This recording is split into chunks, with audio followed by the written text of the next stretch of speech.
Solo traveling was the best decision I have ever made. I feel like in all of my 20s. In my whole life, I think solo traveling has to be one of my top 5 things that I've done that I'm so glad that I overcame the anxiety of it. I overcame the self doubt that I had regarding it. And I just did it. And honestly, it opened so much more for me than I think anything else has ever done for me.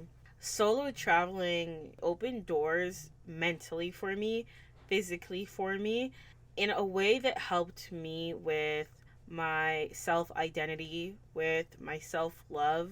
It helped me battle demons that nobody else knew I was battling. And honestly, I think if you are questioning if you should do a solo trip, if you've ever questioned it, I feel like the answer should be I'm going to do it.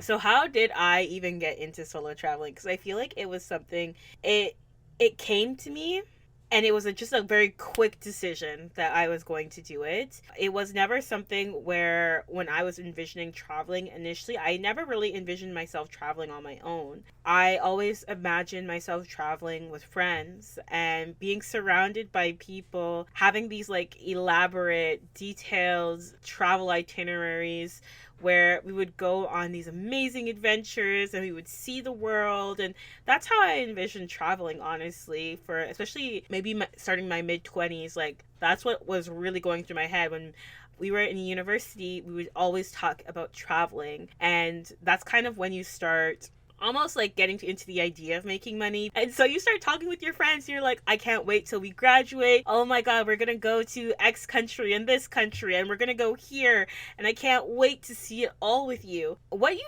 kind of start learning about people is people love to talk. They really do.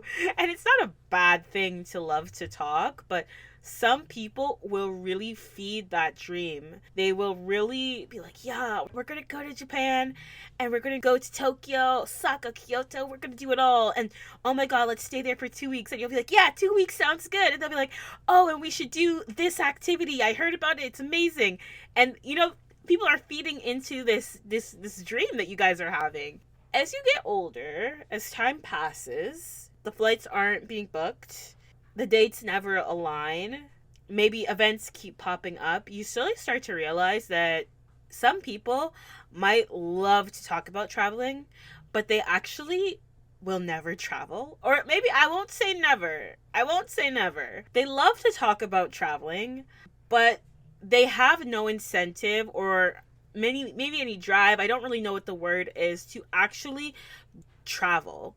They will spend their money on other things that maybe aren't even really that important to them, or maybe it is important to them, but they won't set aside the funds to go traveling. They won't set aside the time to go traveling. They won't set aside really anything to actually travel. They kind of just like talking about it. And for those people, that's totally great. I personally am someone, I like to talk about things, but I also like to do those things. So when someone tells me, let's go to Japan, I'm already, y'all, I've already booked hotels with free cancellation. And I'm telling them, okay, here's the prices, here's the dates, the different dates we can do, here's the flight details. I got everything planned. And so when then they kind of go, oh my gosh, yes.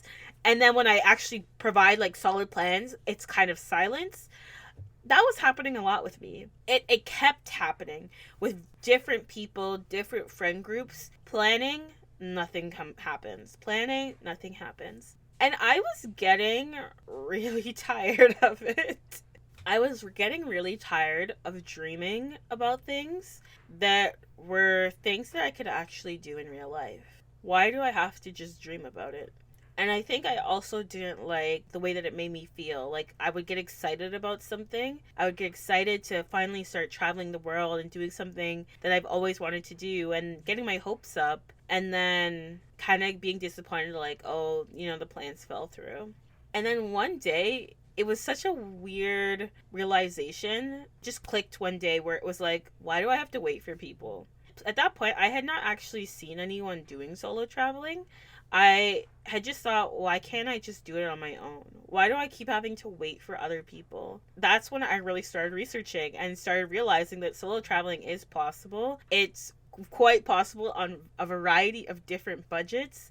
People with anxiety do it. People who've never traveled have done it. And so I decided that I need to step my toes in. My solo traveling journey started in baby steps. The first place that I actually went to, I actually didn't have to plan anything. I went to a resort by myself.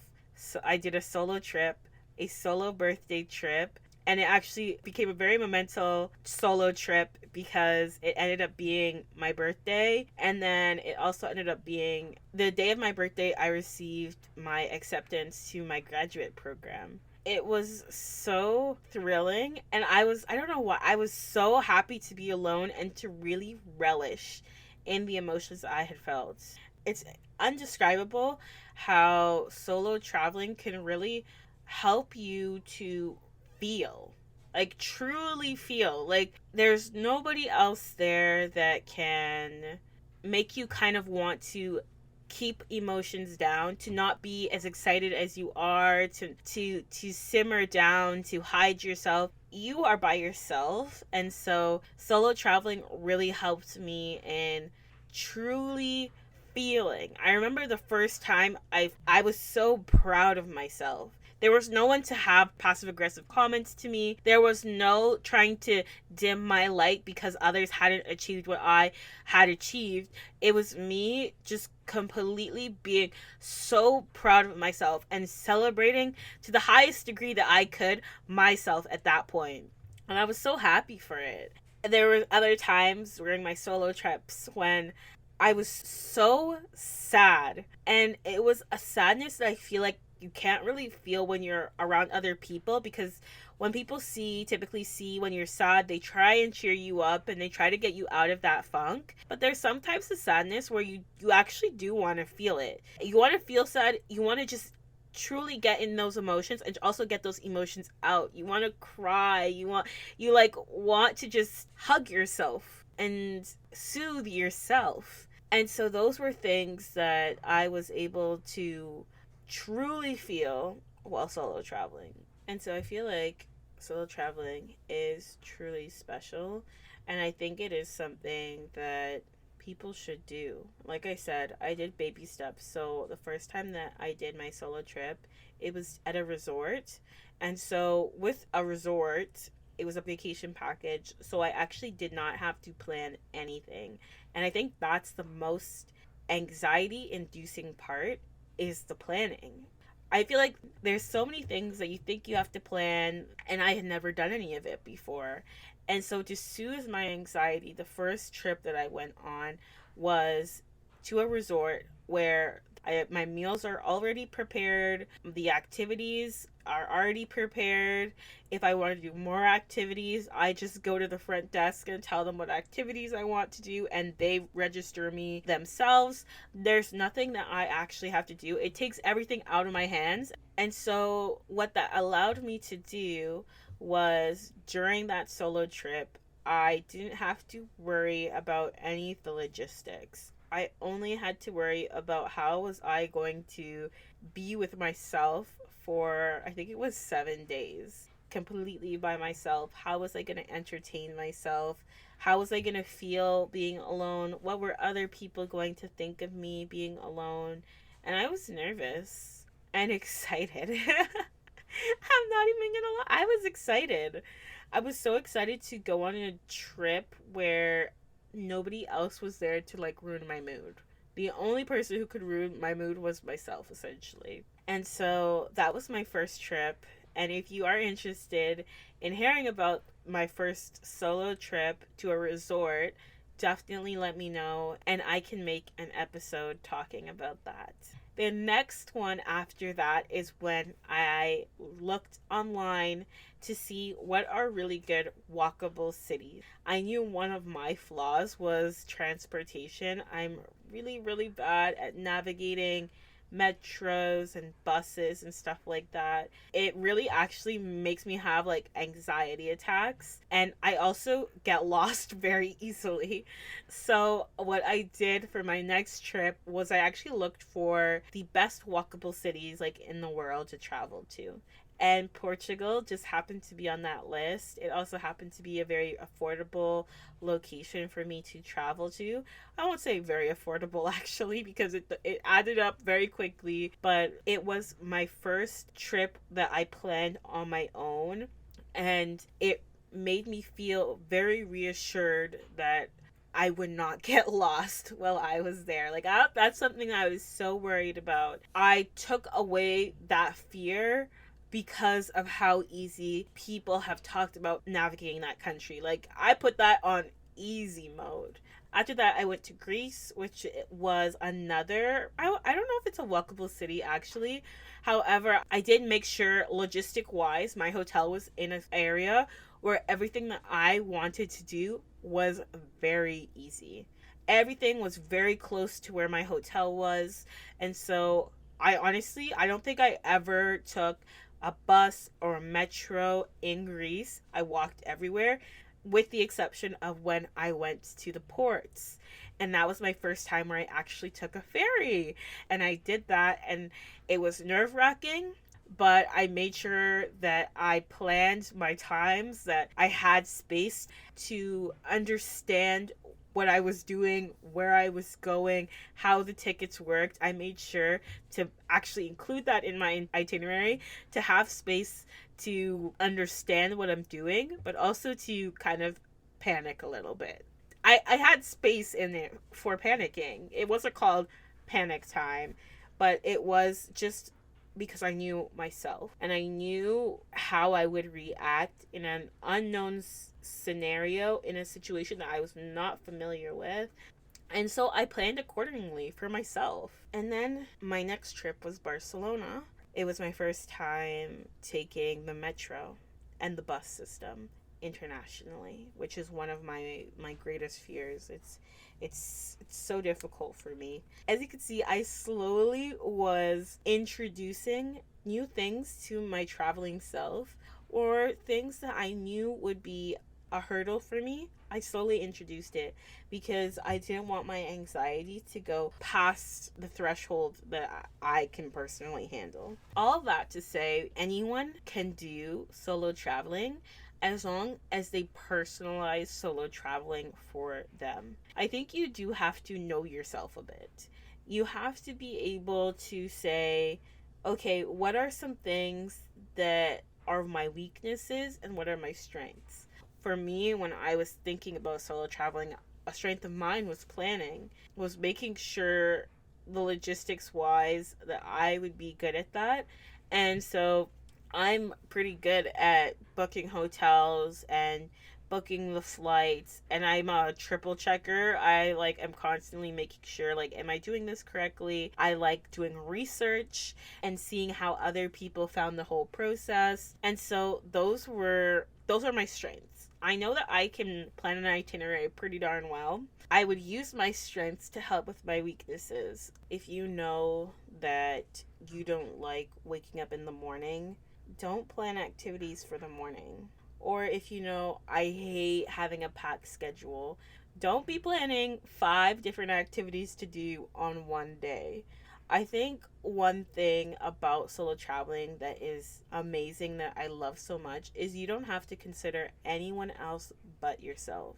And I think that is, especially for people who are people pleasers, it's so freeing to not have to think, I hope we can do this museum. I hope the person I'm traveling with would love to do this museum. It has gotten to the point for me, like when I go solo traveling, or even just talking with people in general, and they say, oh, can I come to like a traveling destination with me?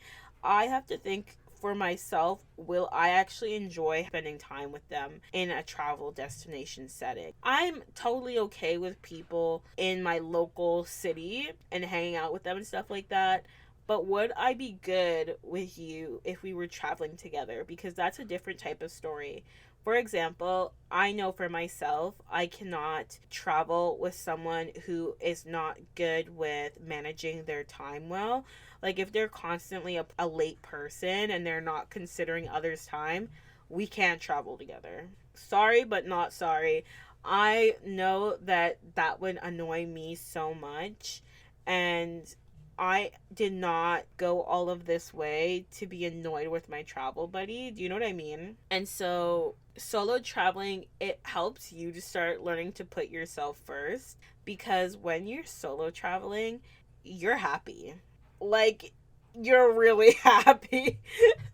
It's crazy. Like, there are times, especially when I first started solo traveling, where I'm like, I've never felt this kind of happiness, this kind of peace around others before. Like, I love hanging out with myself. Solo traveling really helped me realize that I love hanging out with myself. I love thinking up to myself. I love being with myself. Like, I'm an amazing person, man. I'm entertaining too. Like, I could entertain myself for hours on my own. But let me also say this, because I'm talking about being by yourself while solo traveling, and a lot of times that's actually not the case. You're not by yourself. A lot of times, especially if you have a high frequency about yourself, you might not even realize it. People will gravitate towards you. I have not gone to any country and not met people and not hung out with people after meeting them and not exchanging communication methods to talk to them later on. I've not gone to any country where I've not met people, and actually really interesting people with thought-provoking conversations, people who have completely different perspectives from you, from completely different walks of life. And it's so interesting to talk to people when you're solo traveling and hanging out with people when you're solo traveling, because you start thinking differently. I have met some people who are from countries I didn't even know of, honestly. They've told me about how they've grown up, or they've told me about how their country is and how there is, like, say for example, sometimes not a lot of diversity. Sometimes it makes you very grateful for living in the upbringing that you were in, because you kind of thought it was normal when it's not really for everyone. And also sometimes it makes you realize, wow, there's so many other cultural practices, or I didn't know that other countries operated in such a way that sounds almost surreal. There are so many times when I'm in a country and I'm like, this is how people live. And I know, like, I'm in a very different mindset than they are, because I'm in like a vacation mode and they're living their like actual life. They're going to work and dealing with the struggles that they have to go through in their personal lives, but they're doing it in a really, really beautiful place.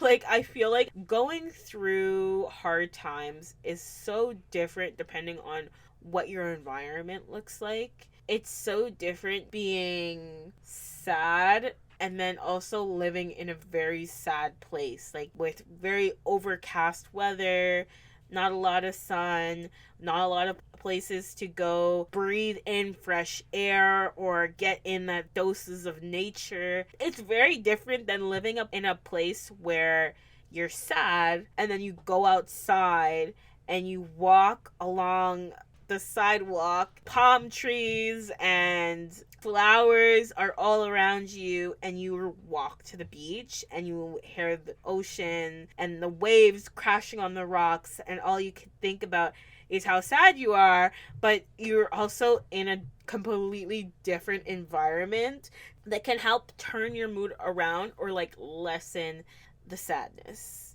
Do you know what I mean? When you travel, you start seeing that and you're like, what?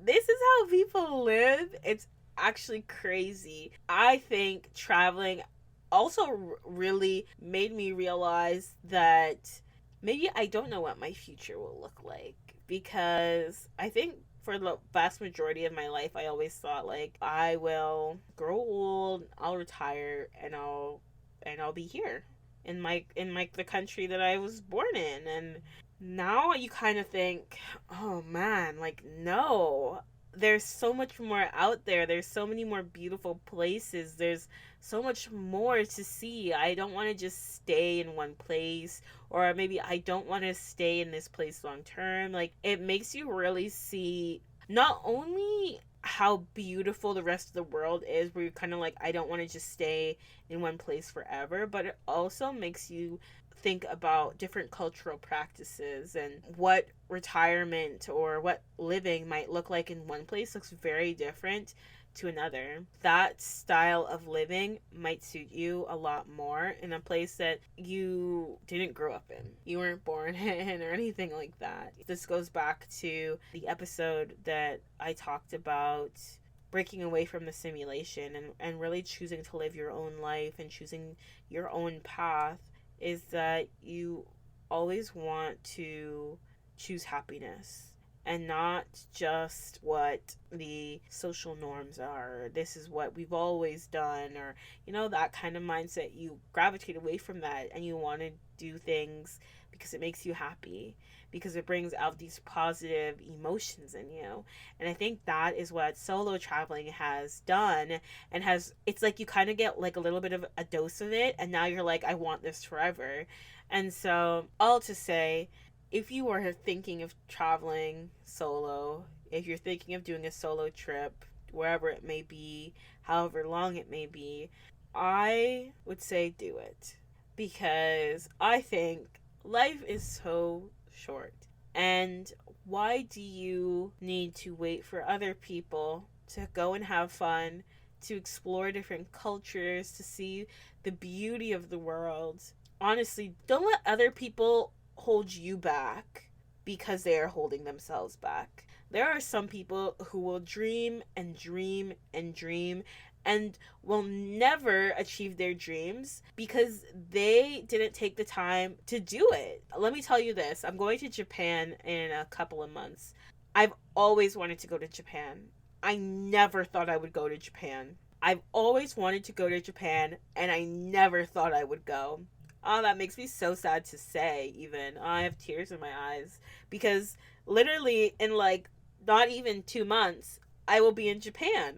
And it was just the fact that I said, I want to go to Japan so bad. How am I going to get there? How am I going to do it? What does the price look like to get to Japan? I know it's a lot. Japan is a lot. But what is the price to get to Japan? Okay, that's the price. How long will it take me to save to get there? And that's all it was. It was looking to see what actually makes me happy. And Japan, going to Japan, seeing Japan is what will make me happy. So I decided to do it. And I think that's how we should live, like, moving forward, is just thinking about our happiness and what can we do to make ourselves happy? Okay, let's do it. And not make life dreary and boring and unadventurous, because it can definitely be like that if you let it. But you don't have to let it be like that all the time. I know I said in the beginning that I think you should know yourself a little bit before solo traveling, but you don't need to know yourself a lot. And I don't think you need to do a lot in order to go solo traveling. I think I learned a lot about myself as I solo traveled. I learned a lot about myself too, especially when I did the first trip to the resort. I learned about myself so much. I said to myself, okay, I am going to see what kind of person I am in this resort setting where I have no worries, I will be happy and all of that stuff. And I slept in. I loved it. I'm not a morning person. I skipped breakfast. I was okay with it. Breakfast is not that important to me. I sat by the beach, but I also did other activities. Okay, I like variety, not just relaxing. I like adventure. What kind of adventure did I like?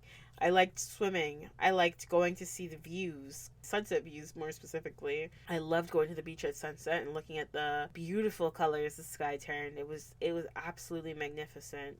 And that was something, actually, I implement that in every trip that I go to. I look for views particularly during the sunset.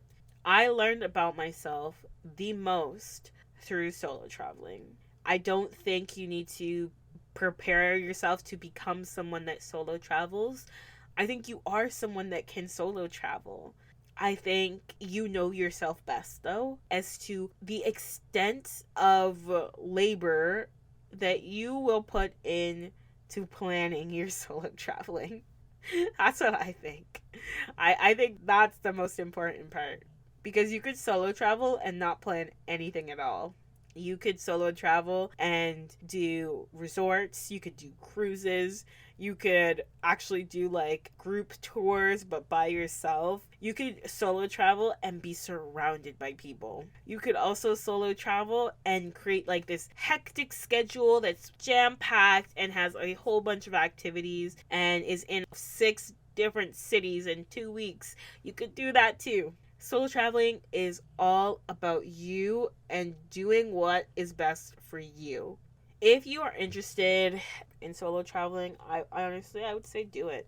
And I wouldn't be afraid of feeling alone during solo traveling, because if you do activities, more often than not, you will meet people. You can like connect with other solo travelers. I feel like I've never been anywhere where I haven't seen other solo travelers. I want you to go solo traveling, and then I want you to come back, and I want you to leave a comment and tell me how your solo traveling adventures were and the emotions that it brought out in you, and if you would do it again. And for those who have gone solo traveling already, I want you to tell me what your thoughts are on solo traveling. Where did you go when you went solo traveling? And would you do it again? And how was that trip that you went on? I actually love hearing when people talk about solo traveling. I love hearing when I meet people and they're like, this is my first time solo traveling. I'm like, really? How do you love it? I love that. And I'd love to hear your stories too. This was more so just like a motivation for people who are doubting whether they can do solo traveling. I'm just here to say that solo traveling really changed my life, and I have since solo traveled every single year. Always to a new place, and slowly I am venturing out to new continents as well. As always, you guys, I had a wonderful time chatting with you. Let me know if you have any questions about solo traveling as well. Please put it down into the comments because I would be so happy to answer them for you. I hope you guys have a wonderful, beautiful day, and I will talk to you later. Ciao! Oh, by the way, if you wanted to hear some more episodes, I'm going to link this playlist that you can listen to of all my episodes that I have, so you don't have to miss my voice for too long. Ciao.